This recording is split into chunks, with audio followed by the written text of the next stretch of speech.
Hello everyone. Today we are going to do chapter 10 Sound. How do you come to know that a period is over in your school?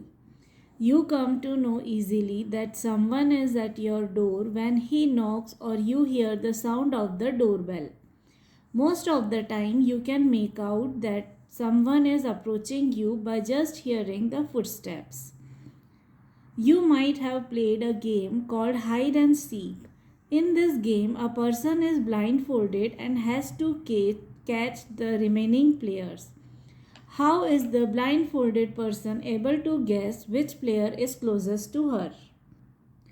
Sound plays an important role in our lives.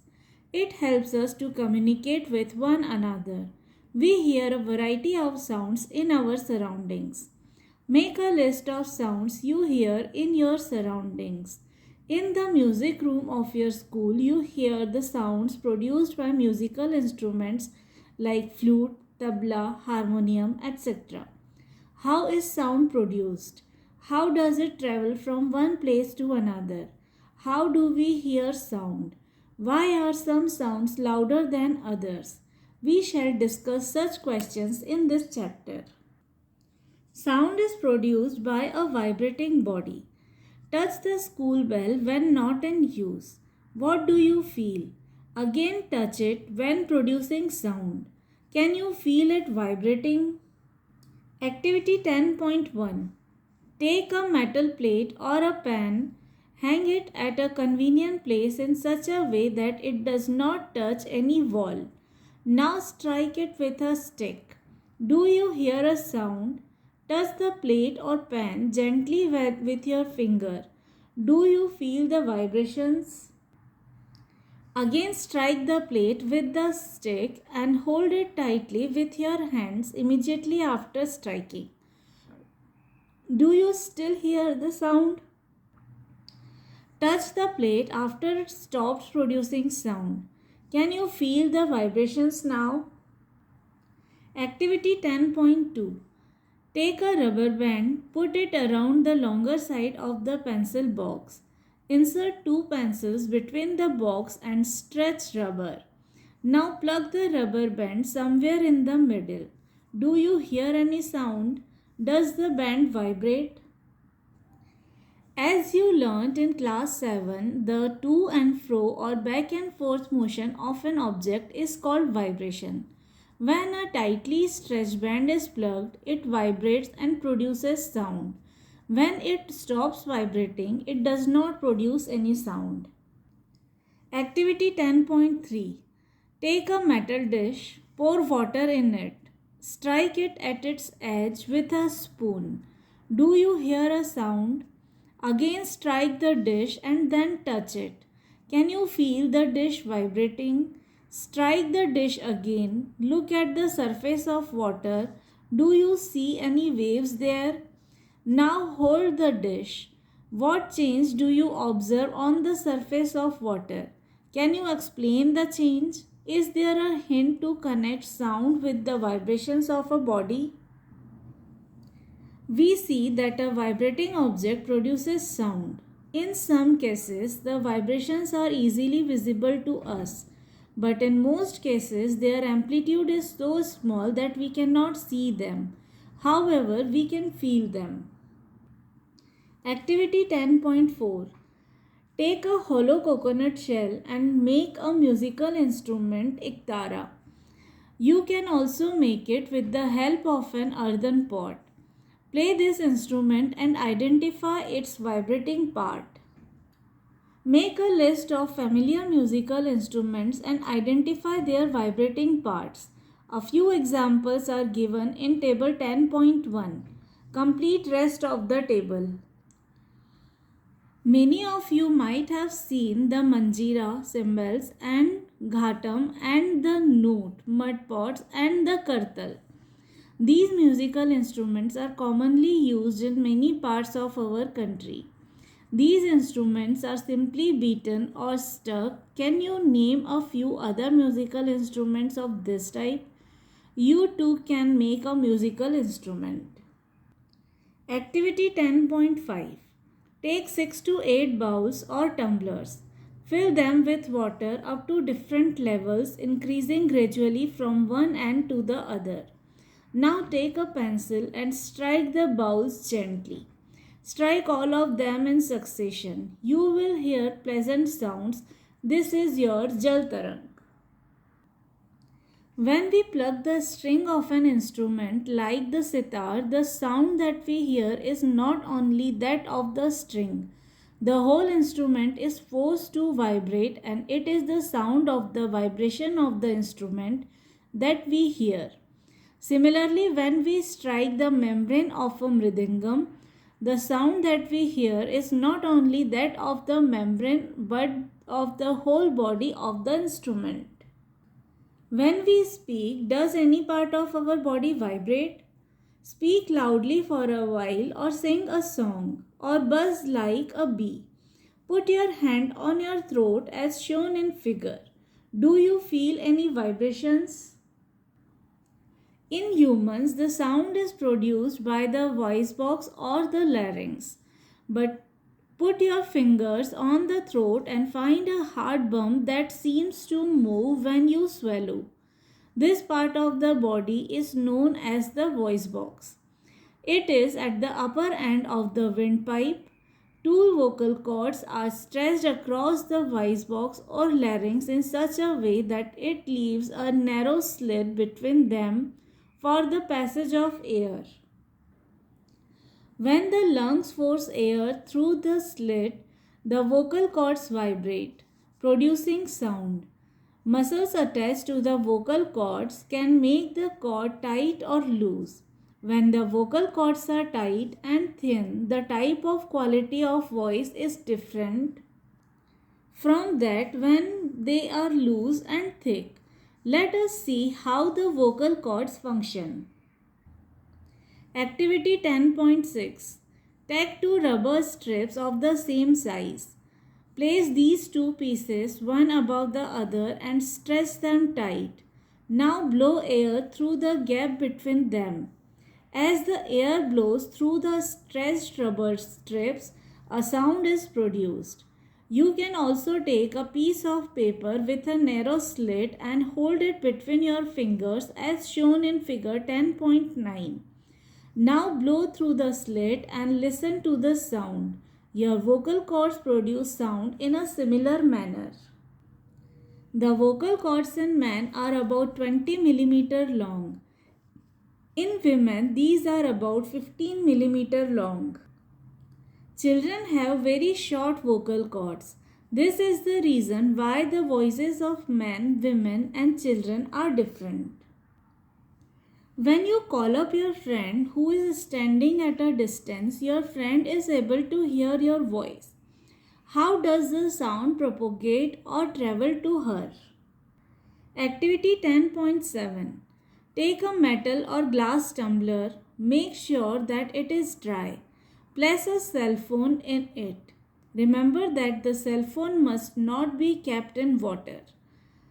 Ask your friend to give a ring on this cell phone from another cell phone. Listen to the ring carefully. Now surround the rim of the tumbler with your hands. Put your mouth on the opening between your hands. Indicate to your friend to give a ring again. Listen to the ring while sucking air from the tumbler. Does the sound become fainter as you suck air? Remove the tumbler from your mouth. Does the sound become loud again? Can you think of an explanation? Is it possible that the decreasing amount of air in the tumbler had something to do with decreasing loudness of the ring? Indeed, if you had been able to suck all the air in the tumbler, you will not listen any sound. Actually, sound needs a medium to travel. When air has been removed completely from a vessel, it is said that there is vacuum in the vessel. The sound cannot travel through a vacuum. Does sound travel in liquids? Let us find out. Activity 10.8. Take a bucket or a bathtub. Fill it with clean water. Take a small bell in one hand. Shake this bell inside the water to produce sound. Make sure that the bell does not touch the body of the bucket or the tub. Place your ears gently on the water surface. Be careful, the water should not enter in your ear. Can you hear the sound of the bell? Does it indicate that sound can travel through liquids? Oh, that is how whales and dolphins might be communicating underwater. Let us find out if sound can travel through solids also. Activity 10.9. Take a meter scale or a long metal rod and hold its one end to your ear. Ask your friend to gently scratch or tap at the other end of the scale. Can you hear the sound of the scratching? Ask your friends around you if they were able to hear the same sound. You can also perform the above activity by placing your ear at one end of a long wooden or metallic table and asking your friend to gently scratch the other end of the table. We find that sound can travel through wood or metal. In fact, sound can travel through any solid. You can perform interesting activities to show that sound can also travel through strings. Have you ever made a toy telephone? Can you say that sound can travel through strings? We have learned so far that vibrating objects produce sound and it is carried in all directions in a medium. The medium could be a gas, a liquid, or a solid. How do we hear it? We hear sound through our ears. The shape of the outer part of the ear is like a funnel. When sound enters it, it travels down a canal at the end of which there is a thin stretched membrane. It is called the eardrum. It performs an important function. To understand what an eardrum does, let us build a tin can model of the eardrum. Take a plastic or tin can, cut its ends, stretch a piece of rubber balloon across one end of the can and fasten it with a rubber band. Put 4 or 5 grains of dry cereal on the stretched rubber. Now ask your friend to speak "Hooray, hooray" from the open end. Observe what happens to the grain. Why do the grains jump up and down? The eardrum is like a stretched rubber sheet. Sound vibrations make the eardrum vibrate. The eardrum sends vibrations to the inner ear. From there, the signal goes to the brain. That is how we hear. We must never put a sharp pointed or hard thing into our ear. It can damage the eardrum. The damaged eardrum can impair hearing. Amplitude, time, period, and frequency of a vibration. We have learned that the to and fro motion of an object is known as vibration. This motion is also called oscillatory motion. You have already learnt in earlier classes about the oscillatory motion and its time period. The number of oscillations per second is called the frequency of oscillation. Frequency is expressed in hertz. Its symbol is Hz. A frequency of 1 hertz is 1 oscillation per second. If an object oscillates 20 times in 1 second, what would be its frequency? You can recognize many familiar sounds without seeing the objects producing them. How is it possible? These sounds must be different to enable you to recognize them. Have you ever thought that what factors make them different? Amplitude and frequency are two important properties of any sound. Can we differentiate sounds on the basis of their amplitudes and frequencies? Loudness and pitch. Activity 10.11. Take a metallic tumbler and a tablespoon. Strike the tablespoon gently at the brim of the tumbler. Hear the sound produced. Now bang the spoon on the tumbler and hear the sound produced again. Is the sound louder when the tumbler is struck hard? Now suspend a small thermocol ball touching the rim of the tumbler. Vibrate the tumbler by striking it. See how far the ball is displaced. The displacement of the ball is a measure of the amplitude of vibration of the tumbler. Now strike the tumbler gently and then a little harder. Compare the amplitudes of the vibrations of the tumbler in the two cases. In which case is the amplitude larger? Loudness of sound is proportional to the square of the amplitude of the vibration producing the sound. For example, if the amplitude becomes twice, the loudness increases by a factor of 4. The loudness is expressed in a unit called decibel. The following table gives some idea of the loudness of sound coming from various sources. Normal breathing 10 decibel. Soft whisper at 5 meter 30 decibel. Normal conversation 60 decibel. Busy traffic 70 decibel. Average factory 80 decibel. Above 80 decibel, the noise becomes physically painful. The loudness of sound depends on its amplitude. When the amplitude of vibration is large, the sound produced is loud. When the amplitude is small, the sound produced is feeble. Compare the sound of a baby with that of an adult. Is there any difference? Even if two sounds are equally loud, they differ in some way. Let us see how. I wonder why my voice is different from that of my teacher. The frequency determines the shrillness or pitch of a sound.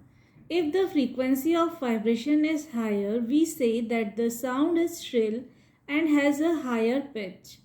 If the frequency of vibration is lower, we say that the sound has a lower pitch. For example, a drum vibrates with a low frequency. Therefore, it produces a low-pitched sound. On the other hand, a whistle has a high frequency and therefore produces a sound of higher pitch. A bird makes a high-pitched sound, whereas a lion makes a low-pitched roar. However, the roar of a lion is very loud while the sound of the bird is quite feeble. Every day you hear the voices of children and adults. Do you find any difference in their voices? Can you say that the frequency of the voice of a child is higher than that of an adult? Usually the voice of a woman has a higher frequency than that of a man. Audible and inaudible sounds. We know that we need a vibrating body for the production of sound. Can we hear the sound of all vibrating bodies? In fact, is that sounds of frequencies less than about 20 vibrations per second, 20 Hz, cannot be detected by the human ear. Such sounds are called inaudible. On the higher side, the sounds of frequencies higher than that of 20,000 vibrations per second, that is 20 kHz, are also not audible to the human ear. Thus, for human ear, the range of audible frequencies is roughly from 20 to 20,000 Hz. Some animals can hear sounds of frequencies higher than 20,000 Hz. Dogs have this ability. The police use high-frequency whistles which dogs can hear but humans cannot. The ultrasound equipment familiar to us for investigating and tracking many medical problems works at frequencies higher than 20,000 Hz. Noise and music. We hear different types of sounds around us. Is the sound always pleasing? Does a sound sometimes cause discomfort to you? Some sounds are pleasant to the ear, whereas some are not. Suppose construction work is going on in your neighborhood. Are the sounds coming from the construction site pleasing? Do you enjoy the sounds produced by horns of buses and trucks? Such unpleasant sounds are called noise. In a classroom, if all the students speak together, what would the sound produced be called?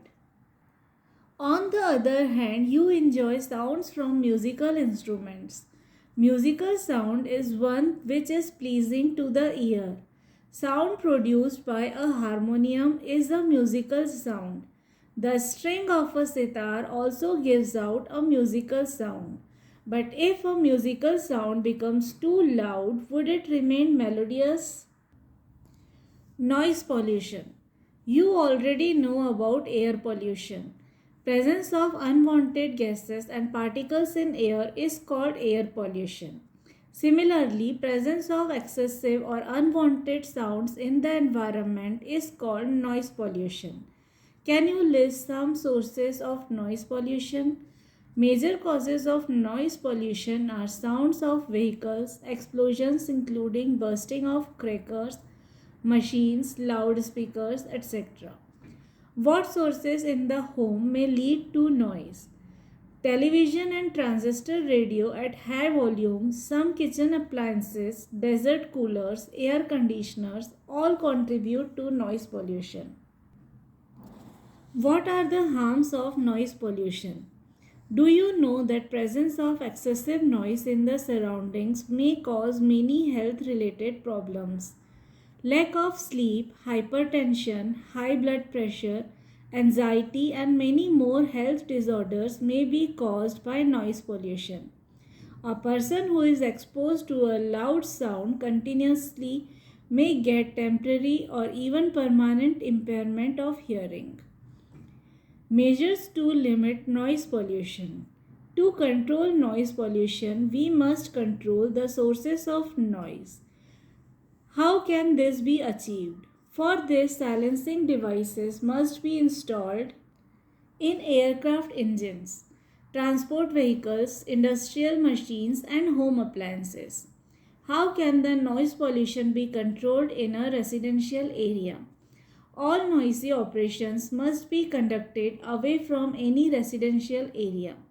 Noise producing industries should be set up away from such areas. Use of automobile horns should be minimized. TV and music systems should be run at low volumes. Trees must be planted along the roads and around buildings to cut down on the sounds reaching the residents, thus reducing the harmful effects of noise pollution. Hearing impairment. Total hearing impairment, which is rare, is usually from birth itself. Partial disability is generally the result of a disease, injury, or age. Children with impaired hearing needs special care. By learning sign language, such children can communicate effectively. Because speech develops as the direct result of hearing, a child with a hearing loss may have defective speech also. Technological devices for the hearing impaired have made it possible for such persons to improve their quality of life. Society can do much to improve the living environment for the hearing impaired and help them live normal lives. So this was the reading of our chapter 10, Sound. If you have any doubt or query, you can ask me in the comment section below. Also, you can find the links of the other chapters in the description box below. Thank you everyone.